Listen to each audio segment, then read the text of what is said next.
Lord Lister était très impopulaire à son époque, et il eut à se battre seul contre tous pour défendre sa théorie des antiseptiques. Et en fin de compte, tout le monde a fini par lui donner raison.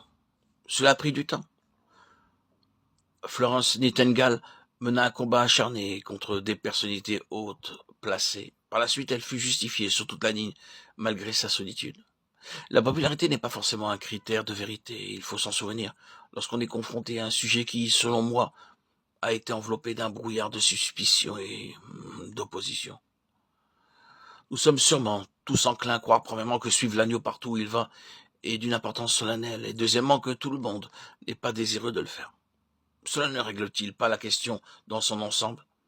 Il est extrêmement important pour Dieu, aussi pour nous, que cette vérité soit établie. Ce sont ceux qui suivent l'agneau partout où il va, et ceci ne peut être remis en question ni rejeté avec mépris. Mais voyez-vous, ce verset d'Apocalypse 14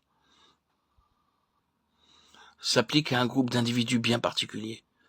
Il se distingue des autres précisément par cette caractéristique. Observez-les, identifiez-les. Ils constituent un groupe de personnes rachetées hors du monde. Ils n'ont pas été simplement tirés du monde ou pris dans le monde, mais extirpés de celui-ci. Ils ont été rachetés pour être les prémices de l'agneau. Ils se tiennent avec lui sur la montagne de Sion. Et notez bien que la position dans laquelle ils se trouvent est antérieure aux premières scènes de jugement. Ce groupe-là est dans le ciel. On ne peut pas s'y tromper, et par conséquent, il s'agit non de la Sion terrestre, mais de la Sion céleste, cette dernière se trouvant dans le ciel. C'est la Sion d'Hébreux, chapitre 12. Vous êtes approchés de la montagne de Sion, la Jérusalem céleste. C'est de cette Sion-là qu'il s'agit ici.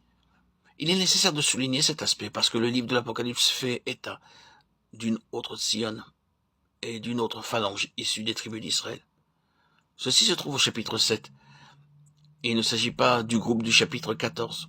Le groupe du chapitre 14 est céleste et chante dans le ciel devant le trône. Ce qui caractérise ces gens, c'est leur degré élevé de spiritualité. Ils incarnent la nature céleste plus que tous les autres et avant tous les autres. Notez bien, car ce qui suit a une portée immense, que les promesses faites aux vainqueurs dans les premiers chapitres de ce livre s'accomplissent dans ce groupe.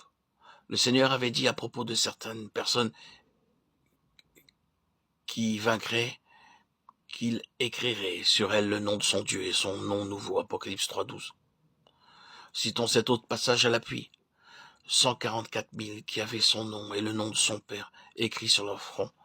Voilà ceux qui ont vaincu et qui se distinguent des autres, même au sein des églises.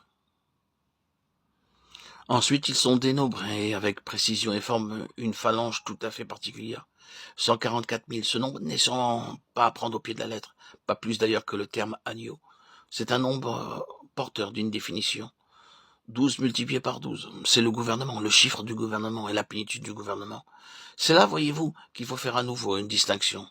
Nous rencontrerons plus tard une grande foule que personne ne peut compter, tandis que ceux-ci sont dénombrés. Ils constituent une phalange bien à part. Je regardais, et voici l'agneau se tenait sur la montagne de Sion, avec lui 144 000 personnes qui avaient son nom et le nom de son Père écrit sur leur front. J'entendis du ciel une voix, comme un bruit de grosse eau, comme le bruit d'un grand tonnerre.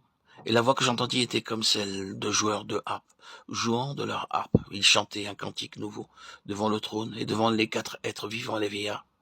Et personne ne pouvait apprendre le cantique si ce n'est les 144 000 qui avaient été rachetés de la terre. Ce sont ceux qui ne se sont pas souillés avec des femmes, car ils sont vierges. Ils suivent l'agneau partout où il va.